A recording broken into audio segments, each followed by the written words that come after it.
Welcome back, movie lovers, to Friday Night Flix with J Comics. We're on part 2 of our Kung Fu Double Feature here on Stephen Chow Night. For part 1, we watched Shaolin Soccer. If you haven't checked it out, you can check it out here. Otherwise, let's take a look at Stephen Chow's widely known work, Kung Fu Hustle. Even the name of this movie sounds awesome, and the movie lives up to the name. The film tells a tale of two thieves. The leader of the two is played by Stephen Chow again, who get mixed up in a battle between a small poor village run by a hard old wacky couple and the notorious ruthless axe gang. It's a great action flick with plenty of stylized CGI action similar to Shaolin Soccer, and it looks great in this film. It's not going for realistic, but rather takes on a cartoon-like quality. With all of the flips and punches, it just pulls you in.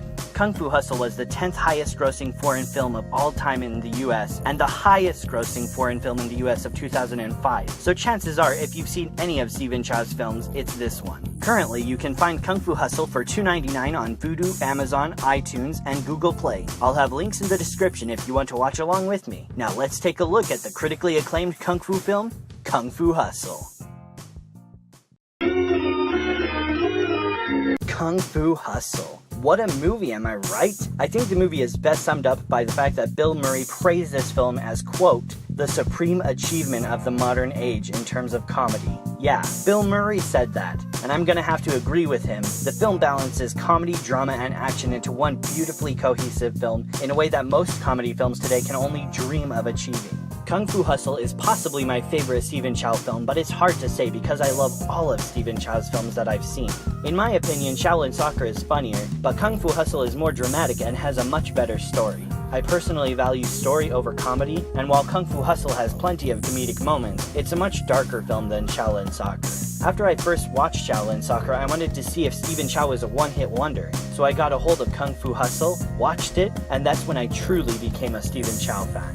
Now for the story, for those of you who didn't watch the film. The Axe Gang, which is a gang that actually showed up in a Jackie Chan film, Drunken Master 2, and played a small part in that film, are a huge, cruel gang that controls basically everything and everyone. Only the poor, small villages on the outskirts of town are immune to the influence of the Axe Gang, because of the Axe Gang's little interest in such places. Stephen Chow plays Sing. Again, he has the same name as the character that he played in Shaolin Soccer, which is kind of funny. I don't know why he does that. A down-and-out bum who has turned to crime after he was beaten up as a child for trying to help a deaf girl. He became disenchanted with the idea of being good. He and his buddy go to one of the poor outskirt villages named Pigsty Alley and try to intimidate the villagers by pretending to be members of the Axe Gang. The villagers aren't impressed, and because of Sing's antics, the real Axe Gang shows up. This causes a conflict between the village and the gang. There's a back and forth between the villagers and the Axe Gang, where the Axe Gang sends in multiple villains to attack the village. They are unsuccessful because some of the members of Pigsty Alley are actually Kung Fu masters. The Axe Gang eventually used Sing to release the Beast, aka the greatest known martial arts master, from prison, who nearly kills Sing. Sing's beating from the Beast unlocks his chi flow, and he becomes a Kung Fu genius in the nick of time and saves the day. It ends happily with the Beast becoming Sing's pupil and Sing opening up a candy shop and reuniting with the deaf girl that he saved when they were kids. The story is pretty crazy and it goes all over the place, but it doesn't ever feel bloated.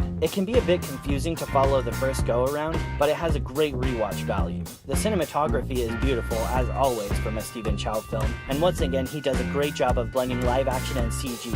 And real quick about CG in film, I think CGI tends to get a really unfairly bad rap from most people. CGI is not a bad thing. If it's used cheaply or improperly when practical effects would work better, then yeah, it can look really dumb. But Kung Fu Hustle is a really great example of how CG can really help a film reach its maximum potential. The film has a unique style that makes the cartoony effects seem feasible in some cases, and it really makes the action scenes much better. The whole movie has this feeling and style, so it doesn't feel cheap or fake or out of place. That's just the way the world is set out by Stephen Chow. This film also just drips with character. Each person in the film has their own distinct personalities, and the fighters all have unique fighting abilities, which make all of the different fights feel new and exciting. The way the Axe Gang members all dressed in gangster suits and trilbies while wielding hand axes feels very classy and threatening.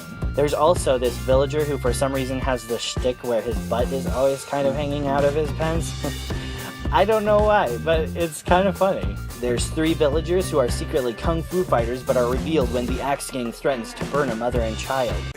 They're gonna kill that poor woman, man!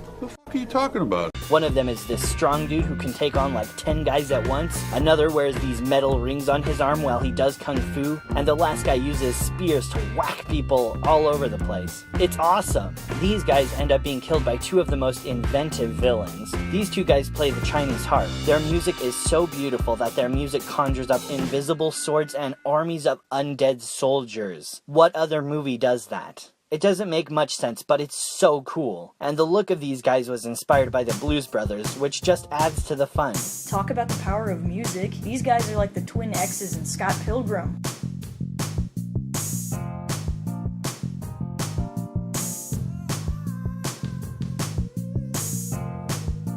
The landlord and landlady are eventually revealed to be super kung fu masters later in the film as well. These two are played by actual veteran martial arts actors. The landlady has the ability of the lion roar, screaming so loudly that it shatters windows and sends other people flying, and the landlord can absorb attacks and use that same energy for his own moves. The beast has the ability to, well, be a frog, which is way scarier in the movie than it sounds right now.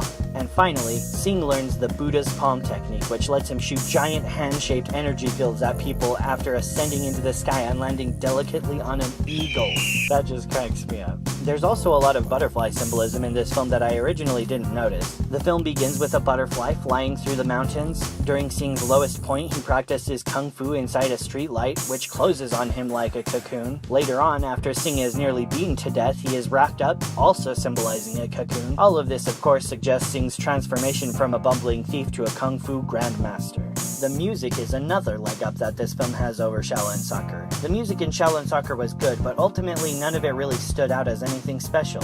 Here, the music has almost a life of its own. Each track is beautiful in its own way and gives the film a very unique and fresh character that many films don't have. Many of the tracks have a very classically oriental feel, especially Fisherman's song for the East China Sea, which is probably one of my favorite songs in the whole movie.